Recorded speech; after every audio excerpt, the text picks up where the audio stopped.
Hello friends, I am Lance the Timberwolf, and today I want to give you my top 7 tips for CPU usage optimization in OBS.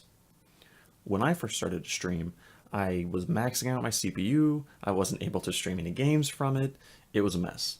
But by doing these tips, I've managed to actually get it down to a level where I can do things like chroma key. So I want to help those of you out there that are struggling with your CPU and hopefully get you to be able to stream. Tip 7. Scale everything to 720p. That means your canvas, your alerts, your overlays, your monitor, your games, everything. All the assets that you have, scale everything to 720p. The Sunny Machine does a much more in-depth video of why to do this, which we have linked below. But basically, 1080p takes 4 times the amount of pixels that 720p does, and that saves a lot of processing power on your CPU. So number 6, use game capture, or whatever appropriate category it is for whatever you're trying to record. So when you're adding it, head right down there, hit the plus, and then game capture if you're going to be capturing your game, or window capture if you can't use game capture for whatever you're trying to capture. Try to use display capture as a last resort because it's the heaviest on your CPU. But when using game capture, it helps optimize the way that it captures the video, and OBS will interpret it easier. Tip number 5, use stream elements. Instead of having a whole bunch of different sources for your cam bar, for your recent alerts, for your actual alerts, all of those different things, instead of having all of those separate, you can combine all of them into stream elements. If you currently have assets, you can actually upload them and then put them into your overlay there. And if you don't have anything, they actually have a bunch of pre-made overlays that you can use for your own purpose. And having everything together like that really saves your CPU. And you also have the option to, when you set up an overlay with them, to set it 720p, helping with the rest of what we're talking about. Tip number 4, no videos or constant animations. So in Stream Elements, if you're checking it out now after I recommended it in the last tip, you'll see that they have super themes, which allow you to have animations of your cam bar, your alerts, your recent follower thing, all of those.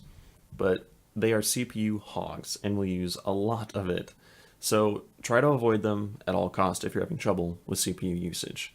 What I would recommend is if you do have video alerts, like I do actually when they do pop up, scale them as low as you can go. Mine are actually set to like 360p, and you can't even tell the difference because it's only a small box that appears for 7 seconds or something at a time. So use static assets when you can, and scale your video images to as low quality as possible while still maintaining integrity. Tip number 3, use good lighting. Good lighting not only makes you look better and more visible, but it helps your camera a lot too. By having enough lighting, your sensor gathers enough light to be able to record footage faster and easier with less processing power.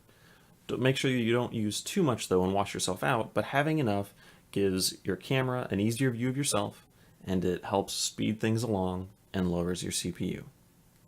Tip number 2, use hardware encoding instead of software encoding. What this does is it takes the load off of your CPU and puts it on your GPU. So if you have a decent graphics card like my laptop does, then you can actually use this to encode your video instead of it also being a load on your CPU. Now, if you do try this, make sure that once you've changed it in here, that you restart your computer to make sure that it takes effect. But there's literally no harm in trying, and I'd recommend to see if it helps you. And finally, number 1, my top tip, lower your camera's resolution. Your camera is about 1/6 of your stream at best, and it doesn't need to be at full 1080p or 720p if you're just down here. Let me show you my camera settings. As you can see, it's at 480p and locked at 30 frames a second. This significantly changed my CPU usage, and it took it down by 20%. It was huge, and I was floored. Not only did it help with my CPU usage, but it also fixed any camera lag and audio lag I had.